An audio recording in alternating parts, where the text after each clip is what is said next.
everyone. Welcome back to How to Write the Future podcast. I'm your host, Beth Barany. I am a creativity coach for writers, science fiction and fantasy writer, writing teacher, and filmmaker. Woohoo!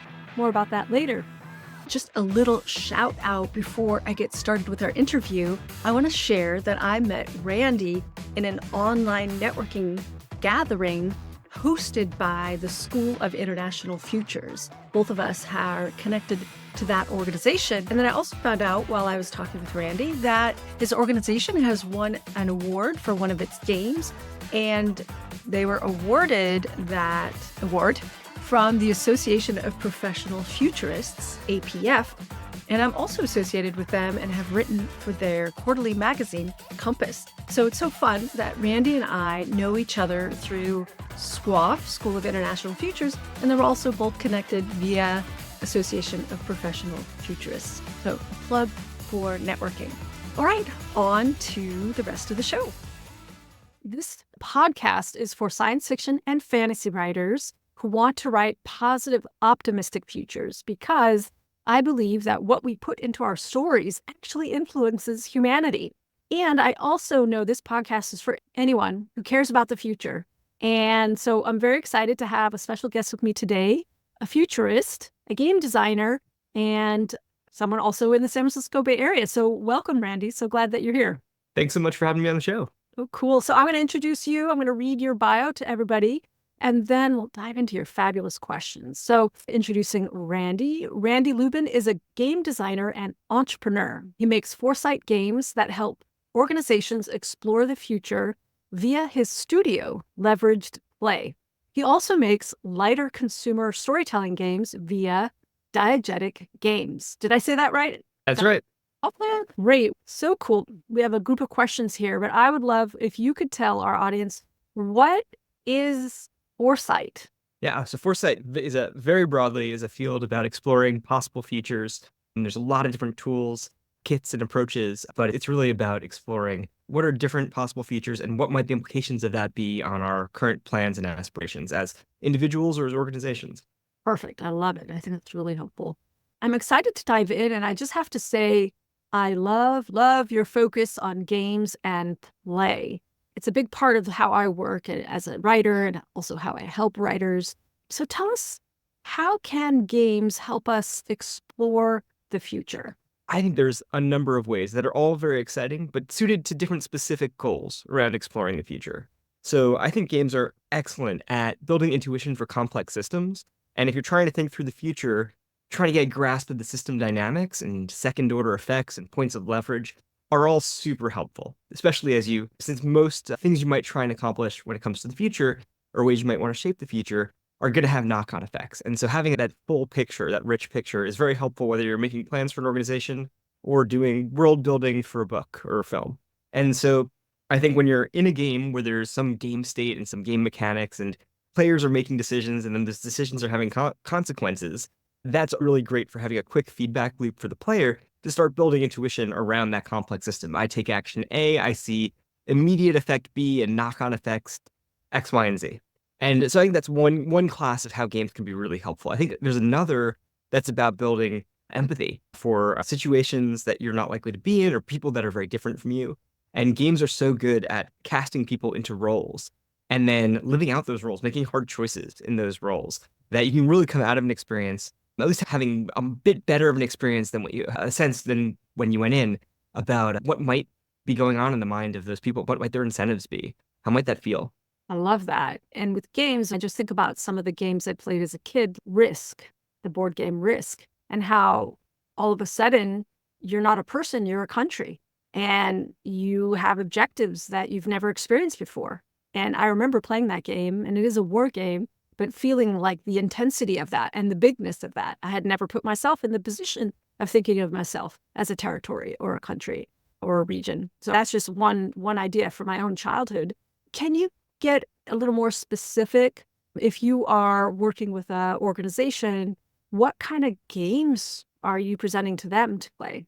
There's a couple different sort of spectrum on which I can talk about that. So in terms of the type of game, just to get it real grounded for a second, it could be anything from something that's done as an exercise in a workshop in person or over Zoom. In person, you might have people running around wheeling and dealing or maybe brainstorming. Some of the games are a little bit more of a writer's room vibe.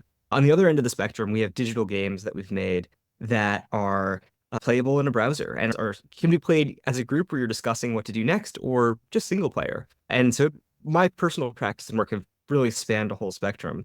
But even the in-person games, there's many different types. As I said, there's negotiation games, which we run games with 50 people who are broken down into 14 different teams trying to shape the future to their stated aims and goals. And then we've also done very much more intimate games trying to understand complexities and nuances around a topic like the future of trust and safety and content moderation. And that might just be a small group of 3 to 5 people trying to make some very hard decisions together. Wow. And what's the difference in framing something as a game versus let's do this exercise? What's special about that, in your opinion? Yeah. So first off, it's very much a spectrum. And the way I think about it is when I start an engagement with clients, I bring a whole toolkit of gameful approaches and different takeaways and affordances from games. And sometimes where we end up based on the goals and objectives of the client, we end up something that looks very legibly like a game. And sometimes it's a workshop that's been informed by good practices from a game. So that being said, it's really all about exploring, working from what the client needs out of the project and coming backward. Yeah. So some clients come in and they go, we love games. We want to do something really playful because we know that's going to elicit the thing that we want from our participants, whether they're internal to the organization or external stakeholders. We want something playful because that's going to there might be a few benefits to it. One, it might mean that folks are willing to drop some of their preconceptions and biases, especially if we're casting them in a role that isn't their normal day job. That's something that we've used before with experts, where sometimes experts come in and they go, oh, we know exactly how this is going to play out. And then we put them in a game, we put them in a slightly different role than their normal role. And we dramatically expanded the possibility space of now suddenly what they're willing to entertain in terms of possible futures. Separately, framing things as a game can make it much more approachable for folks who may not typically be engaged as like an expert on the subject matter, but by putting them in a player role and their character role in the game and just saying, hey, here's your objectives, here's some of the levers you can pull to accomplish those objectives, they're much more empowered to share their thoughts and opinions. And so we did one engagement where we were looking at the potential futures around an upcoming election in a government situation where it was a fragile democracy. It was like a one-party state situation, and we were trying to see how much space and what were the threats and opportunities to expand civic space a little bit. So we had 2 groups of players play it. We had a group that were civil servants, and we had a group that were youths, local youth. And by framing it a little bit as a game, we were hoping that people were going to be a little more comfortable, a little more at ease in playing it, and also happy to share their thoughts and be maybe a little more provocative in what they were going to say. So that's one example, but it's funny. There's certain engagements where we go in and say, we love the idea of having a game. We cannot use the word game. It's going to scare off our executives or our stakeholders or whatever. And we're like, oh, hey, no problem. This is an exercise. It's a workshop. We won't use the G word. We won't call it a game. Yeah, I was curious about that. And I love how you're saying how by in some instances, as framing it as a game, people are willing to take more risks, willing to step into perspectives that are unfamiliar, and also willing to share their opinions. And that's so cool. I really love that. Let's dive into something that's probably more applicable to our audience about how can we use games to build out a setting, especially some kind of futuristic one or set in some version of the future. But of course, it can be used to create fantastical settings. Well, yeah, how can we use games for that? So there are myriad ways to use games. If there's one big takeaway from this part of our conversation, it's just that pick games that you're familiar with, pick games you're excited about, and just start applying them to your world. But there's some that I can specifically recommend. There's a whole family of storytelling games called world-building games. One of the first storytelling games I ever played was a game called Microscope by Ben Robbins. And in that one, there's a fairly simple procedure, but rich procedure for fractally building out a world through its timeline. And so you start knowing the beginning of a timeline and the end of a timeline. You can fill in the big high level, like what are the eras of this timeline, and take turns doing that. But you can also go deeper. You say, okay, within this era, what are some of the key events? And even play out scenes within those events. So whole families of game design out there, world building games that I highly recommend looking into. I've designed some myself, and I've used some with sci-fi writing workshops, actually, where we play the game in the first half of the workshop, and then we all go off and write short stories in the second half. That game is Premise, which it's available online. Maybe there'll be a link in the show notes. There's also free copies for anyone for whom paying would be a hardship. Don't feel bad about grabbing free copies. There's unlimited free copies because it's the internet. Yeah. Cool. We'll definitely include that in our show notes. And so I love this. What you're talking about, like a fractal. Yeah. So is that meaning you picked like the big signpost or the big milestones in a timeline of a story world, and then you fill in the in-between parts. Is that Exactly. So microscope in that game in particular, yeah, you are zooming in and zooming out. And each round you rotate who gets to pick the theme for that round. And then no matter what you're doing, you can engage with things on those themes. And those could be within a narrow time period or jumping across time periods. It's really just a great way of really quickly generating a ton of interesting content and ideas that are all bouncing off of each other. Just to throw out a couple more, there's another world building game I love called Dialect by Thorny Games, which is a game about generating language. It's really about how languages grow and die through the lens of community. So you're creating a bunch of new words and phrases and seeing how they're used by a community that's changing and evolving. I love that. We'll definitely have to include a link to that as well. I know when I work on my stories, I'm intuitively pulling words from other languages that I'm familiar with, that I've had exposure with. I speak French, so I'll pull from French, or I've been to North Africa. So in one of my stories, I pulled custom and clothing and words. And then I'm also pulling folklore from all the bank of folklore that I've been reading since I was a child and exposure to in the world. And then I help my clients, I help them like access their interests and their modalities and the things. And I just ask them to come up with words, come up with rituals, come up with the system of education, whatever is relevant to their story. So this is really great. And I would love to be able to have access to these games too for my clients, because and students and everybody, because it's already how creatives are thinking, but these gives us some rubrics, some processes.